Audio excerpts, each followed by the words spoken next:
Hello বন্ধুরা, welcome to our channel Bong sports আড্ডা। নিয়ে চলে এলাম আরও একটা আপডেটেড ভিডিওটায় রয়েছে বেশ কিছু গুরুত্বপূর্ণ ফুটবল আপডেট। ভিডিওটা শুরু করব ডায়মন্ড হারবার এফসির আপডেট দিয়ে। ডায়মন্ড হারবার এফসি কিন্তু দল গঠনের কাজে কোমর বেঁধে নেমেছে, তা তোমাদের আগেই জানিয়েছিলাম। দলটার মূল লক্ষ্য আই লিগ চ্যাম্পিয়ন হওয়া, এবং সেই লক্ষ্যেই তারা কিন্তু দল গঠনে একটুও ঢিলেমি দিচ্ছে না। আজকে ডায়মন্ড হারবার এফসির তরফ থেকে অফিসিয়ালি একটা অ্যানাউন্সমেন্ট এসেছে, এবং এই অ্যানাউন্সমেন্টটা যথেষ্ট হাই প্রোফাইল বড় মাপের একজন খেলোয়াড়ের। ব্রাজিলের 29 বছর বয়সী সেন্টার ফরওয়ার্ড ক্লেটন সিলভেরা, তাকে কিন্তু আজ অফিসিয়ালি ঘোষণা করে দিয়েছে ডায়মন্ড হারবার এফসি। এই খেলোয়াড়টি কিন্তু ডায়মন্ড হারবার এফসির হয়ে ডুরান্ড কাপে নামতে চলেছেন, এটা কনফার্ম। অর্থাৎ ডুরান্ড কাপে তাকে কিন্তু দেখে নেবে ডায়মন্ড হারবার এফসি। যথেষ্ট হাই প্রোফাইল একজন খেলোয়াড়। তিনি তার ক্লাব কেরিয়ারের বেশিরভাগ সময়টা ব্রাজিলে খেলেছেন, এবং ব্রাজিলের টপ টায়ার লিগ সিরি এ, সেখানে কিন্তু 107খানা ম্যাচ খেলার অভিজ্ঞতা রয়েছে, যেখানে 19টা গোল এবং 12খানা অ্যাসিস্ট রয়েছে এই প্লেয়ারটির নামে। তাছাড়া নিজের ক্লাব কেরিয়ারে 250টির ওপর ম্যাচ খেলেছেন, যেখানে 50টা গোল এবং 22টা অ্যাসিস্ট রয়েছে। তাছাড়া ব্রাজিলের আন্ডার 23-র হয়েও কিন্তু প্রতিনিধিত্ব করেছেন এই খেলোয়াড়টি, যেখানে তার নামের পাশে 6টা ম্যাচে 4টা গোল রয়েছে। যথেষ্ট হাই প্রোফাইল একজন খেলোয়াড়।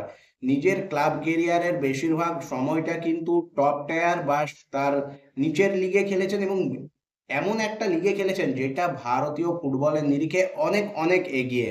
এবং এই যে সিগনেচারটা, এটা ভারতীয় ফুটবল আই লিগ আইএসএল এর নিরিখে কিন্তু সত্যিই একটা অসাধারণ সিগনেচার ডায়মন্ড হারবার এফসির জন্য। যথেষ্ট শক্তিশালী করবে ডায়মন্ড হারবার এফসির ফরওয়ার্ড লাইনকে এই ব্রাজিলীয় ফরওয়ার্ডের অন্তর্ভুক্তি। এখন দেখার তিনি নিজে ভারতে কেমন ভাবে নিজেকে মেলে ধরতে পারেন। লাস্ট তিনি কিন্তু মালয়েশিয়ান লিগে খেলছিলেন, এবং সেখান থেকেই তিনি কিন্তু ডায়মন্ড হারবার এফসিতে যোগদান করলেন। বর্তমানে মার্কেট ভ্যালু 2.2 কারোর হলেও একটা সময় কিন্তু এই প্লেয়ারটার যে মার্কেট ভ্যালু ছিল, তা কিন্তু হিউজ একটা অ্যামাউন্ট ছিল। সে জায়গা থেকে এই খেলোয়াড়টি কিন্তু খেলতে আসছেন ভারতে, একটা টপ টায়ার লিগ থেকে ভারতে খেলতে আসছেন, এবং যথেষ্ট অভিজ্ঞতা, যথেষ্ট ক্রিয়েটিভিটি, পোটেনশিয়াল নিয়ে তিনি কিন্তু ডায়মন্ড হারবার এফসিতে যোগদান করেছেন। এরপর চলে আসবো পরবর্তী ট্রান্সফার আপডেট। পরবর্তী ট্রান্সফার আপডেটটা ইস্ট বেঙ্গল ক্লাবকে নিয়ে। ইস্ট বেঙ্গল ক্লাব কিন্তু 24 বছর বয়সী সেন্টার ব্যাক রাজস্থান ইউনাইটেড এফসির খেলোয়াড় মার্টন রায়না, তাকে কিন্তু 3 বছরের একটা চুক্তিতে সাইন করিয়ে নিয়েছে। তরুণ এই প্রতিভাবান খেলোয়াড় কিন্তু আই লিগে নিজেকে যথেষ্ট প্রমাণ করেছেন, মেলে ধরেছেন, এবং দুর্দান্ত পারফরমেন্স দিয়েছেন কিন্তু রাজস্থান ইউনাইটেড এফসি জার্সিতে। সেখান থেকেই তাকে এবার দেখা যাবে ইস্ট বেঙ্গলে, এবং ইস্ট বেঙ্গল একটা লং টার্ম ডিলে কিন্তু তাকে নিল। খেলোয়াড়টি কিন্তু গোল করার ক্ষেত্রেও যথেষ্ট পারদর্শী, শুধু যে ডিফেন্স সেটা নয়। আই লিগ 2, আই লিগ 3 এইরকম 28টা ম্যাচে তার নামের পাশে কিন্তু 7খানা গোলও রয়েছে। এটা ইস্ট বেঙ্গলের ভবিষ্যৎকে চিন্তা করে দুর্দান্ত একটা সিগনেচার বলা যেতে পারে। এরপর চলে আসবো এফসি গোয়ার আপডেটে। এফসি গোয়া তাদের ডিফেন্ডার ওডেই ওনা ইন্ডিয়াকে কিন্তু অফিসিয়ালি বিদায় জানিয়ে দিয়েছে। অর্থাৎ ওডেই ওনা ইন্ডিয়া এফসি গোয়া থেকে তার যে জার্নি, সেটা আজকে শেষ হয়ে গেল। এরপর চলে আসবো পরবর্তী আপডেটে। পরবর্তী আপডেটটা হলো মোহামেডান স্পোর্টিং ক্লাবের প্রাক্তন হেড কোচ রাশিয়ান আন্দ্রে চার্নিসভ, তিনি কিন্তু ভারতের জাতীয় ফুটবল দলের হেড কোচের জন্য অ্যাপ্লাই করেছেন, এইরকমই আপডেট বেরিয়ে এসছে 90 আর ফুটবলের তরফ থেকে। ভারতের জাতীয় ফুটবল দলের কোচ হওয়ার জন্য সর্বভারতীয় ফুটবল ফেডারেশন কিন্তু অ্যাপ্লিকেশন ইনভাইট করেছে, এবং সেক্ষেত্রে বেশ কিছু বড় বড় নাম ইতিমধ্যেই উঠে এসছে, যেমন অ্যান্টোনিও লোপেজ হাবাস। তাছাড়া পাঞ্জাব এফসির যিনি প্রাক্তন কোচ ছিলেন তিনি, এবার কিন্তু নাম উঠে এলো অ্যান্দ্রে চার্নিসভের। চার্নিসভও যথেষ্ট কিন্তু আগ্রহী। এখন দেখার এবার সর্বভারতীয় ফুটবল ফেডারেশন ভারতের জাতীয় ফুটবল দল পুরুষ কাকে বেছে নেয়। এরপর চলে আসবো আজকের এই ভিডিওটার শেষ আপডেটে।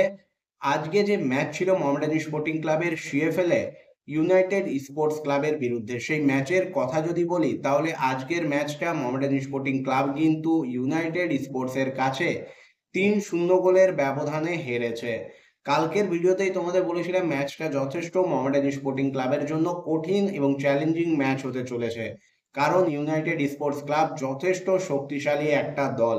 তাদের বিরুদ্ধে ম্যাচ কিন্তু সহজ হবে না, এবং সেটাই হলো। খেলার প্রথমার্ধ গোলশূন্য ছিল, দু দলেই তুল্যমূল্য লড়াই করেছে, কিন্তু দ্বিতীয়ার্ধ জুড়ে শুধুমাত্র ইউনাইটেড স্পোর্টস পুরো ডমিনেন্ট করে খেলেছে। দ্বিতীয়ার্ধ জুড়ে ইউনাইটেড স্পোর্টস ক্লাব মোহামেডানকে কিন্তু মাথা তুলতে দেয়নি। বিশেষ করে 64 থেকে 77 মিনিটের মধ্যে যে তিনখানা গোল মোহামেডান হজম করে, সেখানেই কিন্তু খেলার ভাগ্য নির্ধারণ হয়ে যায়। খেলার প্রথমার্ধেই দু দলেরই একজন করে খেলোয়াড় লাল কার্ড দেখেন, মোহামেডান স্পোর্টিং ক্লাবের হয়ে দীনেশ মিতেই এবং ইউনাইটেড স্পোর্টস ক্লাবের হয়ে আদিত্য থাপা। এরপর যে তিনটে গোল, তার মধ্যে দুটো গোল কিন্তু আসে সাহিল হরিজন, 19 বছর বয়সী এই প্লেয়ারটির পা থেকে। দ্বিতীয় গোলটা তো অসাধারণ, ব্যাঙ্গার একটা গোল। প্লেয়ারটির মধ্যে কিন্তু যথেষ্ট প্রতিভা রয়েছে, যদি তাকে ভালোভাবে গাইড করা হয় ভারত তথা বাংলার ফুটবল একজন ভালো মাপের খেলোয়াড়কে কিন্তু পাবে। দুটো পা দুর্দান্ত।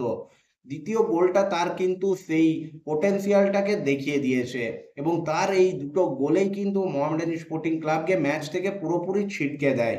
75 এবং 77 মিনিটে তিনি যে দুটো গোল করেন, তারপর মোহামেডানের আর ম্যাচে ফেরা সম্ভব হয়নি। 19 বছর মাত্র বয়স। দুর্দান্ত ফুটবল খেলেছেন আজকে এই খেলোয়াড়টি। মোহামেডান স্পোর্টিং ক্লাব তাদের দ্বিতীয় ম্যাচে হার হজম করলো, এবং 2 ম্যাচে এই মুহূর্তে 1 পয়েন্ট পেয়েছে মোহামেডান। লাস্ট ম্যাচে এগিয়ে থেকেও ড্র, এবং এই ম্যাচে মোহামেডান স্পোর্টিং ক্লাবকে কিন্তু একটা বড় ব্যবধানের হার হজম করতে হলো। এরপর কিন্তু মেহরাজউদ্দিন ওয়াডুর জন্য কাজ যথেষ্ট কঠিন হতে চলেছে, কারণ একটা তরুণ স্কোয়াড তাদের এইরকম একটা হার মনোবলকে কিন্তু তলানিতে নিয়ে যাবে। এখন দেখার মেহরাজউদ্দিন ওয়াডু, যিনি কিন্তু মোহামেডান স্পোর্টিং ক্লাব তথা ভারতীয় ফুটবলের যথেষ্ট একজন দক্ষ কোচ ফুটবলার, তিনি কিভাবে খেলোয়াড়দের মোটিভেশন করেন। তাছাড়া এই যে লাল কার্ড, সেটাও কিন্তু মোহামেডান স্পোর্টিং ক্লাবকে ভোগাবে।